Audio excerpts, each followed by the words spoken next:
Сәлем достар, сіздермен бүгін Айхам Оразаева. Бүгін біз 3 ингредиенттен дайын болатын коктейль жасайтын боламыз. Алдымен ыдысымызға бананымызды бөлшектеп салып аламыз.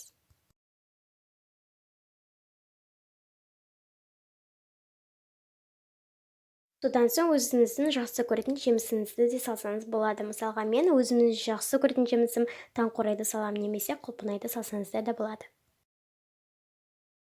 Мен үстіне қайтадан банан салатын боламын, өйткені менің таңқурайым кішкене қышқылдау. Және де қоспамыздың үстіне 2 кесе сүтімізді құйып, блендердің көмегімен араластыратын боламыз.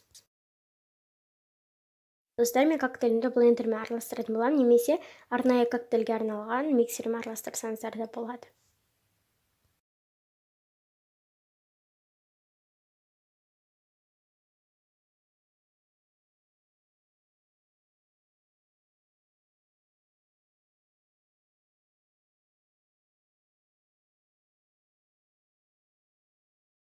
Вуаля, біздің коктейліміз дайын болды. Ал енді ыдысымызға құйып шабыттанып ішсеңіздер де болады. Сіздер мен болған Оразаева ханым, каналға тіркеліп қолдап кетіңіздер. Ас болсын, жасауларыңызға кеңес беремін.